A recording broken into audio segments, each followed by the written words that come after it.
Greetings, Starfighter. You have been recruited by the Star League to defend the frontier against Zur and the Kodan Armada. Get ready? Prepare for blast-off.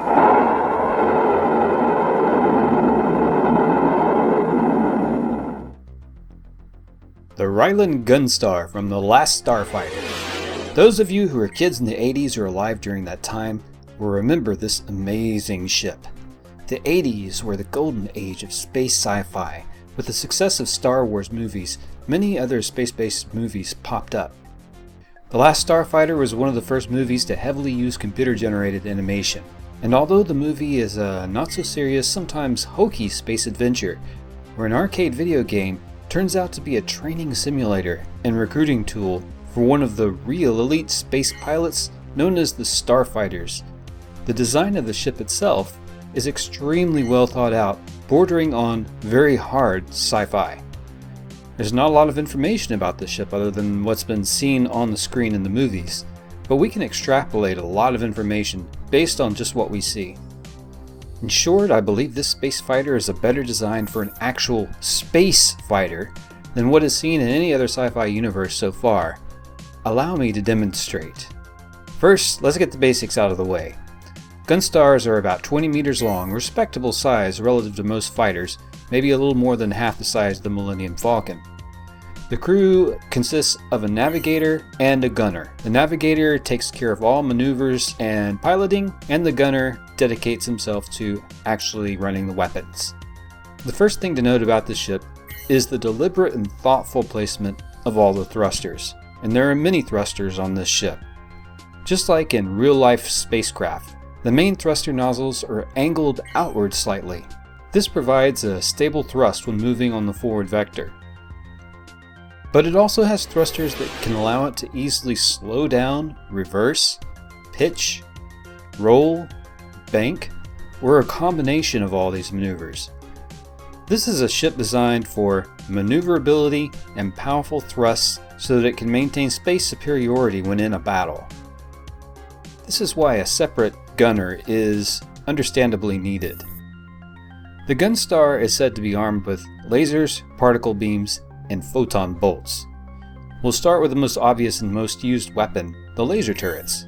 3 laser turrets are on the front section and 2 are on the aft section, which means this ship has laser fire coverage from any position. These lasers are very accurate and fast-tracking and can destroy incoming missiles along with enemy spacecraft. The photon bolts are what I can only assume to be the missile weapons. There are 4 launchers for these here. Each missile has its own propulsion and homing ability. These seem to be used mostly for attacking targets at longer range. And finally, the particle beams, the third weapon, which we never see used on the screen. I can only assume are these 4 black modules, or particle beam cannons. These spinal fixed-mounted weapons are probably more powerful than the comparatively meager laser turrets. They are likely used to attack slower-moving targets that are tougher to crack. If these are actual particle accelerator cannons, loyal to true science, it would explain why these weapons are much larger than the others. And finally, there's the secret ability only available for the upgraded prototype Gunstar, the Death Blossom. The Death Blossom releases a massive volley of weapons, meant to quickly take out multiple smaller targets such as fighters very quickly. Unfortunately, it also means the ship's power reserves will be drained completely for a while, and the ship will be vulnerable. The Death Blossom is best used as a last resort. Gunstars were developed specifically to fight the barbarous Kodan Armada.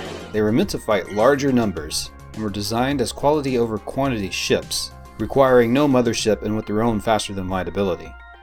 Without giving away too many spoilers, I will note that even after the events in The Last Starfighter, the evil villain Zur is still at large and a major threat to the Star League and all the worlds it protects, including Earth.